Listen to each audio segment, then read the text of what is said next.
Hello everyone, I'm Ponce Ferguson. This is Caval's Present. In 1996, Bill Clinton received an overwhelming support from Hispanic voters for that year's election. Then, in the following two elections, Hispanic voters decided for the Republican Party by voting in large numbers for George W. Bush. In the 2008-2012 elections, they switched voting sides once again, voting for the Democrats and literally helped President Barack Obama to office. Like his predecessor Bill Clinton, Barack Obama had slowly lost sight of his promises to the people that gave him the White House.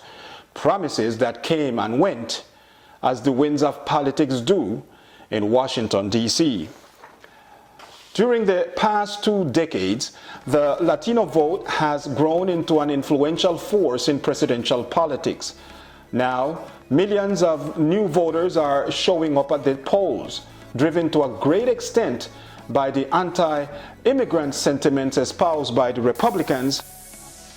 They're bringing drugs, they're bringing crime, they're rapists, and some, I assume, are good people. But I speak to border guards, and they tell us what we're getting. And it only makes common sense. It only makes common sense. They're sending us not the right people. It's coming from more than Mexico. And now forgotten by the Democrats. Unlike other presidential elections where the Latino vote was not a great determining factor, this year, during these presidential elections, the Latino vote is said to be the determining factor. It is the Latino vote that will make one of the two presidential contenders a winner or a loser, a socio-political position known as the winner-loser effect, or the win-low effect for short. Well, the winner-loser effect or win-low effect is when a centralized object, in this case the Latino community, makes two or more determining subjects, in this case the Democrats or Republicans, the winners and losers of an event, in this case the elections.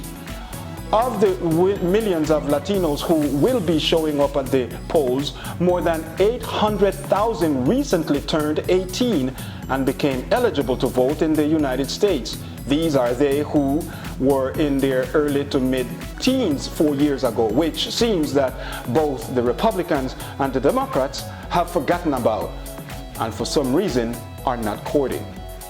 According to the United States Census Bureau, there are approximately 55 million Hispanics in the country as of July 1st, 2014. Making people of Hispanic origin the nation's largest ethnic and or racial minority. That is 17% of the nation's total population. Now, let us put things into perspective. Hispanics voted for Democrats over Republicans by a margin of more than 2-1 in the 2008 presidential election. That's 67% versus 31% according to an analysis by the Pew Hispanic Center of the exit polls from Edison Media Research. The center's analysis also found that 9% of the electorate was Latino, as indicated by the national exit polls. This is higher by 1 percentage point than the share in the 2004 national exit polls. Nationally, all Latino demographic subgroups voted for Obama by heavy margins.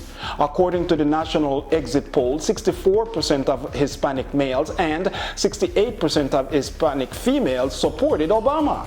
Latino youth, just as youth nationwide, supported Obama over McCain by a lopsided margin of 76% versus 19%. Obama carried the Latino vote by a sizable margin in all states with large Latino populations. The same history was repeated in the 2012 presidential run. Latinos voted for President Barack Obama over Republican Mitt Romney by 71 to 27%, according to the analysis by exit polls done by the Pew Hispanic Center, a project of the Pew Research Center. Of that number, nearly 5% were young Hispanic between the ages of 18 and 24. And so that brings us to our case in point. And that is that the Latino vote, which this year is said to be more of a determining factor than in previous years, will be in fact important. With Donald Trump on one hand, demeaning, jumping to conclusions, labeling, dehumanizing, and insulting the Hispanic community. And on the other hand, a faltering Democratic Party who, through its Democratic president, made a number of immigration promises that have not come through. And of course, we have Hillary Clinton's failure to assure the Latino community that a Clinton presidency will bring about much needed help and assistance. Both candidates are set to go head to head trying to win over the Hispanic vote, which will make one of them the next president of the United States and the other one, well, let's just say a wannabe, a loser. It's going to prove difficult for Donald Trump, for example, to make amends with the Latino community after such a staggering absent-minded expressions given in the past. He's going to have to work hard at begging them to forgive him, something I cannot envision, giving his arrogance and snobbishness, his own perceived sense of grandeur, his character assassination through bullying and labeling, and his downright childlike behavior. Neither am I sure that Hillary Clinton can pull off the same thing both her husband, President Bill Clinton, and President Barack Obama did during their presidential election days. So, it's definitely going to be an uphill battle for the Hispanic vote on both sides. The Hispanic community is a forgiving community, and whoever step up to the plate first and acknowledges that they have screwed up and would like a second chance at serving them, that person will most certainly get their votes, but they will certainly get a run for their money. Please tell us what you think about this and any other comments. You can like us on Facebook and you can subscribe to our YouTube channel at Cavalspresen. Follow us on Instagram at kpresen, and you can follow me on Twitter at pferguson, where the S is a 5. On behalf of everyone here at Cavalspresen, I'm Ponce Ferguson. Be good, be great, good night.